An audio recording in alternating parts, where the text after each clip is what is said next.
Shinzo Abe is in New Delhi for annual summit-level talks. Marking a new chapter in centuries-old ties between India and Japan, Prime Minister Narendra Modi and his Japanese counterpart will visit his Lok Sabha constituency Varanasi today. The visit comes against the backdrop of partner city agreement between Kyoto and Varanasi. A lot is expected from this Abe's three-day visit. Japanese Prime Minister Shinzo Abe is in India for the 9th annual India-Japan summit-level talks. Soon after his arrival, External Affairs Minister Sushma Swaraj called on the visiting head of government. Shinzo Abe then attended the India-Japan Innovation Summit jointly organized by industry chambers, CII, FICCI and ASSOCHAM. Just prior to his arrival, India and Japan signed a protocol for amending their agreement on avoidance of double taxation. Dr. Hasmukh Adhia, Revenue Secretary, signed the protocol on behalf of India, while Kenji Hiramatsu, Ambassador of Japan, did so on behalf of Japan. The protocol provides for internationally accepted standards for effective exchange of information on tax matters, including bank information and information without domestic tax interest. Prime Minister Modi had chosen to visit Japan in August 2014, his first major visit outside the subcontinent, showing the importance of Japan in his foreign policy objectives.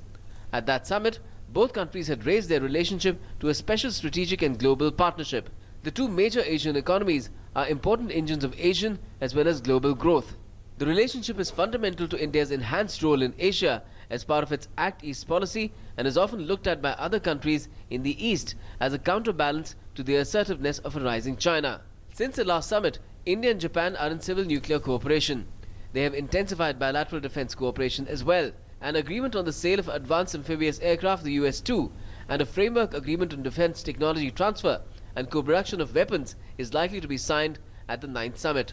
Also on the agenda is likely to be maritime cooperation. The Japanese Navy is involved in the Malabar exercises with the US and India in the Indian Ocean. A high-speed railway line between Mumbai and Ahmedabad is expected to be one of the major highlights of Abe's visit. One of the main highlights of Prime Minister Abe's visit will be his visit to Varanasi, the constituency of Prime Minister Narendra Modi. Prime Minister Modi will accompany Abe during his nearly 4.5-hour-long visit there. He will attend Ganga Aarti at the famous Dashashwamedh Ghat.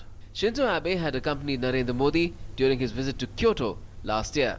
The relationship has also taken on a trilateral dimension. Foreign ministers of India, Japan and the United States met in September on the sidelines of the United Nations General Assembly. Delhi and Tokyo have also launched an official three-way association with Australia. Analysts believe that India-Japan relationship promotes a stable Asian balance of power.